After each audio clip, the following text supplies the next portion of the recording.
Binaber yaptığım hamsına kanı yuhuda gördü.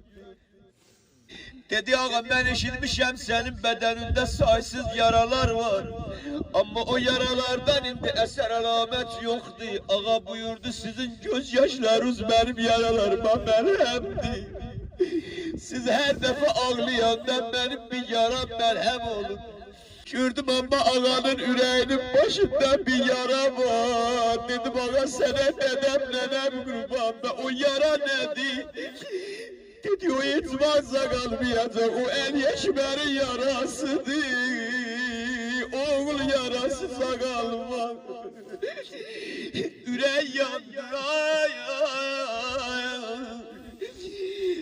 Onun tarafinden atası buradadır, onun tarafinden okuyayım dinen oğul. Garip atam yandırar, gemi feragın ay bala.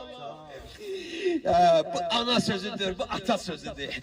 Garip atam yandırar, gemi feragın ay bala. Anam batın uzakdadır, benim konağın ay bala. Benim konağın ay bala.